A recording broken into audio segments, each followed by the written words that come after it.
The river was swollen with the fury of the last 3 days of storms, its surface no longer calm and glassy but a raging, frothing torrent that looked more like a sea in revolt than a river that had once been. The pride of the valley. The waters roared like a beast awakened from a long slumber, tearing at the banks, dragging branches, logs, and debris along its wild current. The townsfolk had learned long ago to keep their distance. When the river turned like this, most stayed in their cabins, shutters drawn, praying that the floods would not rise high enough to claim their land.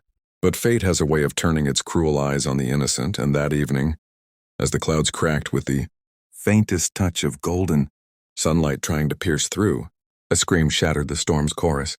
It was a woman's voice, sharp, terrified, and desperate, carried over the crashing waters. Jacob Callahan heard it before he saw her. He was riding his chestnut stallion along the ridge trail that overlooked the river, his wide-brimmed hat pulled low against the misty rain that still fell in whispers. Jacob was a man of the land, the kind of cowboy who had seen more broken bones, stampeded cattle, and desperate fights than most men cared to count. His eyes were sharp, the color of storm clouds themselves, and his instincts had been sharpened by years of living where danger often waited in silence. The moment he heard that scream, he knew someone was in trouble, and his heart surged in a way it hadn't in a long while. Below, amidst the chaos of the churning river, he spotted her. A young woman, her clothes soaked and clinging to her like the river's claws, was being dragged mercilessly through the waves. She fought, arms flailing against the surge, her face breaking the surface only long enough for another scream, before the water swallowed her again. She had been tossed in, whether by accident, fate, or some cruel twist of circumstance. Jacob didn't know, but he did know one thing: if he didn't move now, she would be lost. He swung down from his horse in one smooth motion, boots pounding against the muddy earth as he tore down the ridge. His mind was clear, his body moving faster than thought. He stripped off his gun belt and tossed it to the ground, his hat following.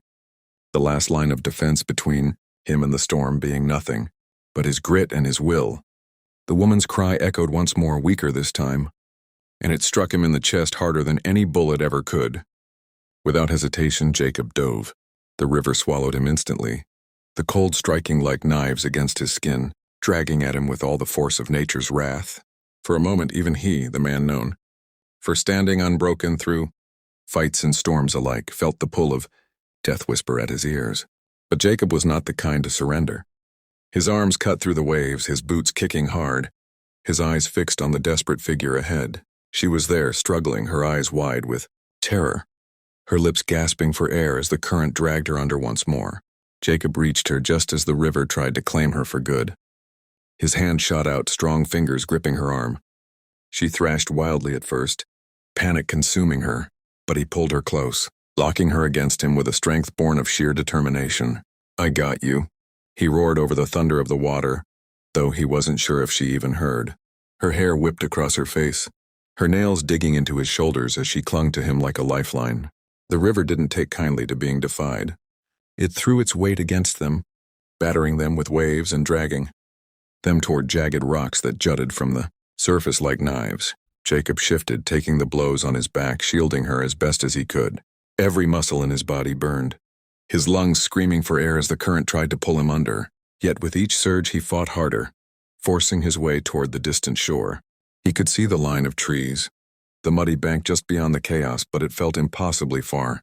Still, giving up was not in his blood.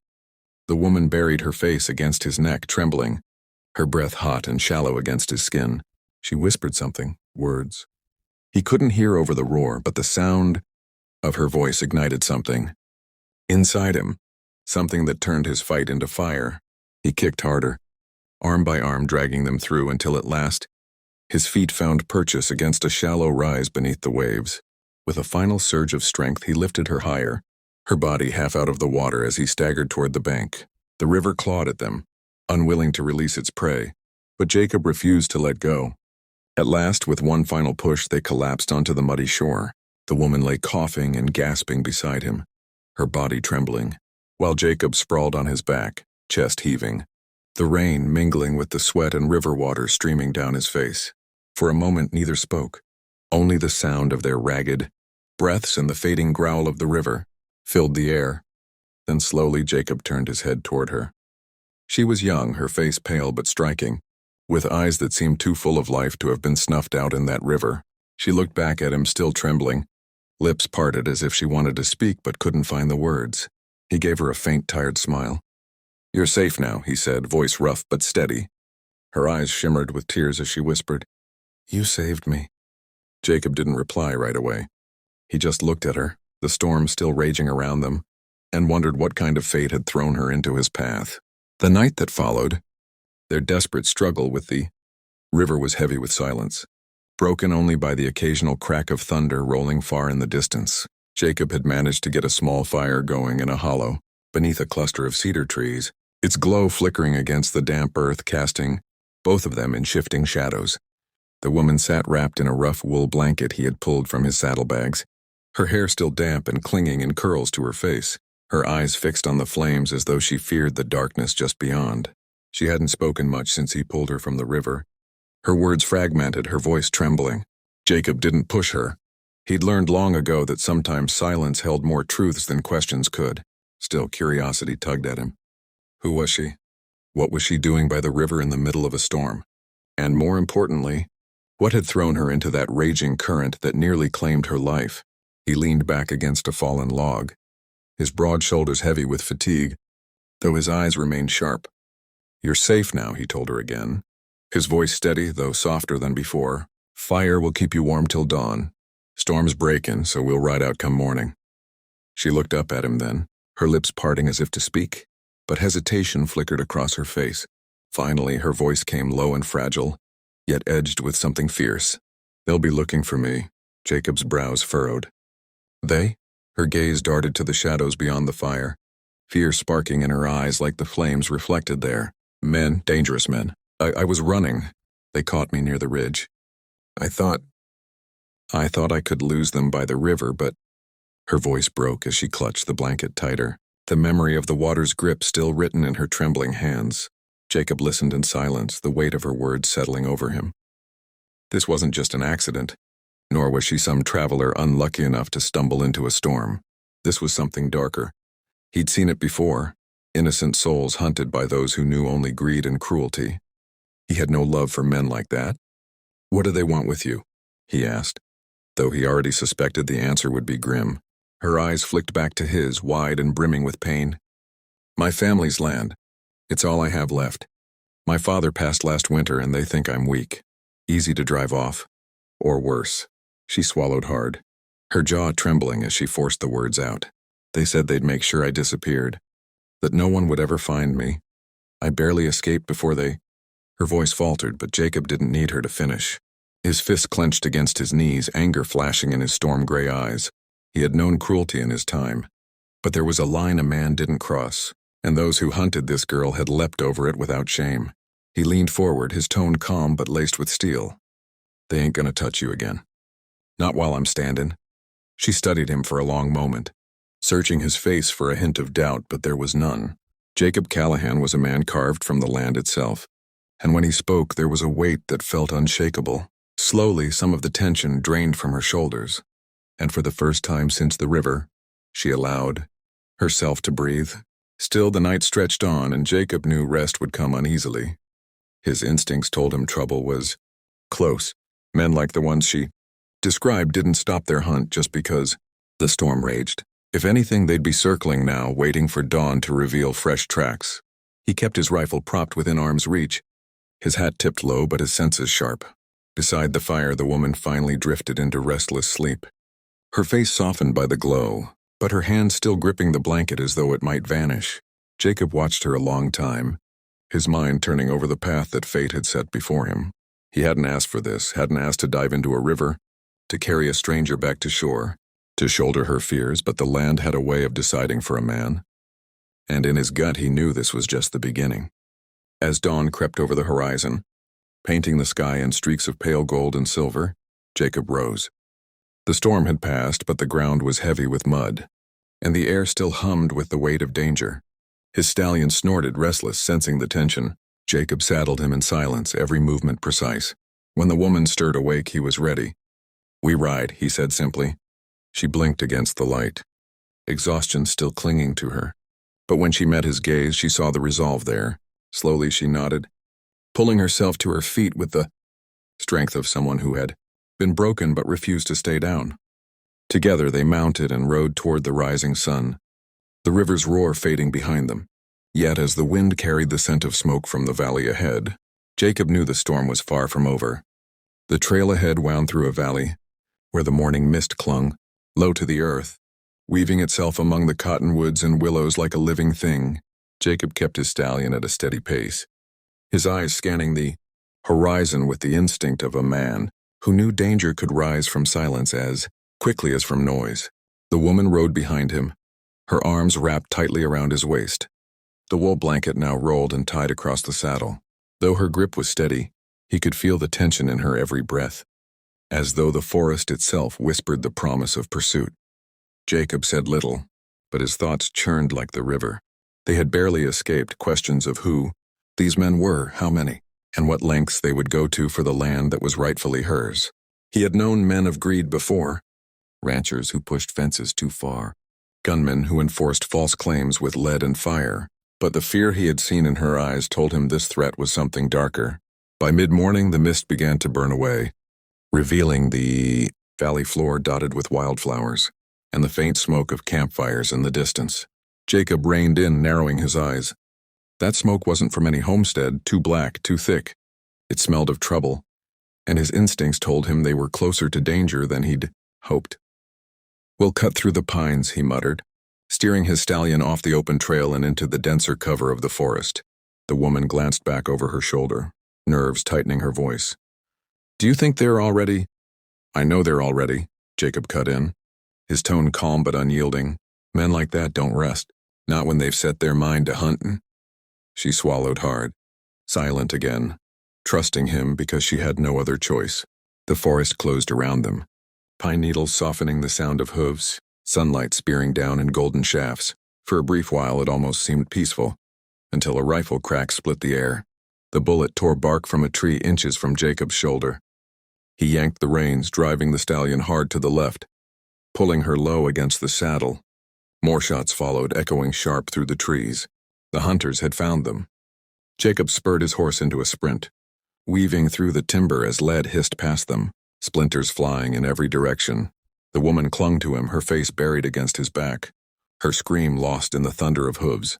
Jacob's jaw clenched, his mind already mapping the land. He knew these woods, knew where the ground dipped toward a ravine that could buy them time. But time was thin and death was close.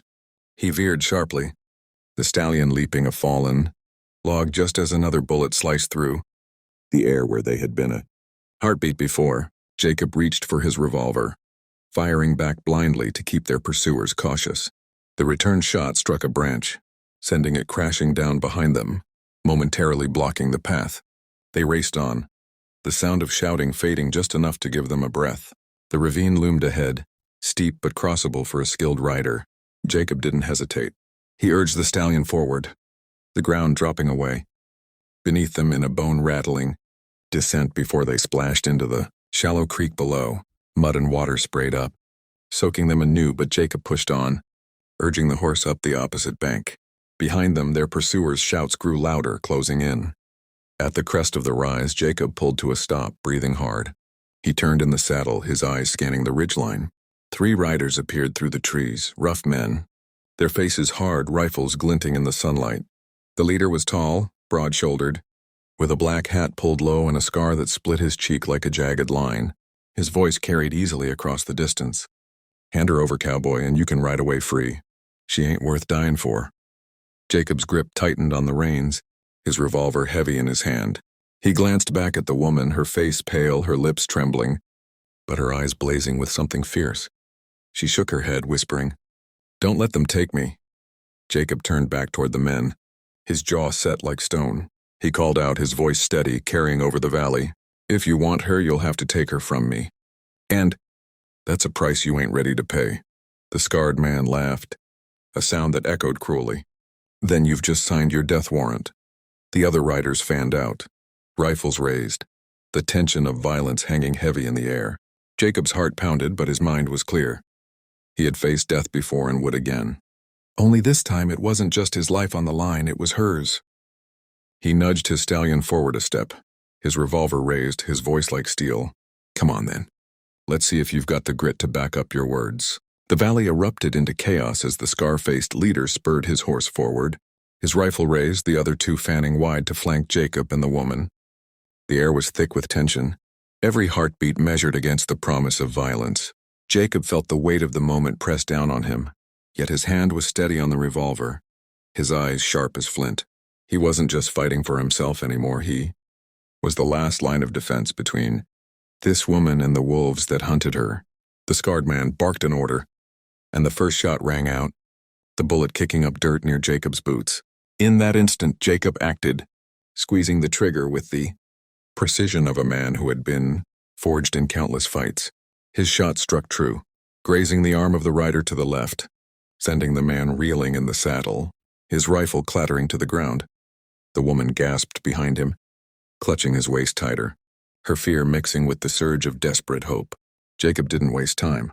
He drove his stallion forward, charging toward the narrow trail that cut between two jagged outcrops of rock. Bullets whistled past them, ricocheting off stone. But Jacob rode with the instinct of a man who trusted his horse as much as his own hand.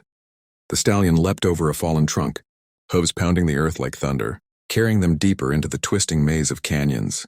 Behind them, the scarred man cursed, rallying his men with furious shouts. The pursuit thundered after them, relentless as the storm had been. The canyon walls closed in, shadows stretching long, the sound of hooves echoing like drumbeats of war. Jacob knew this ground, he remembered the trails, the hidden paths where a man could vanish if he was clever enough. But clever wasn't always enough against men driven by greed and hate. He pushed his stallion hard, his mind racing for a plan. The woman's voice broke through the roar of pursuit, trembling but fierce. You don't have to do this for me. Jacob didn't turn his head, didn't break his focus. I reckon I do, he growled. 'Cause if I don't, who will? His words cut through her fear, igniting something in her heart, a flicker of trust, of belief, even in the face of impossible odds. They burst into a clearing where the canyon split into two paths. Jacob reined hard, turning toward the narrower trail, one that wound upward into higher ground. He knew the risk. It was treacherous, the path no wider than a horse's stride in places, but it offered a chance to break the chase. The scarred man shouted behind them, his men following, their voices echoing through the rocks. Jacob's stallion climbed the trail, hooves slipping on loose gravel, the drop yawning deadly to the side. The woman buried her face against his back, holding her breath as every step felt like it could be their last.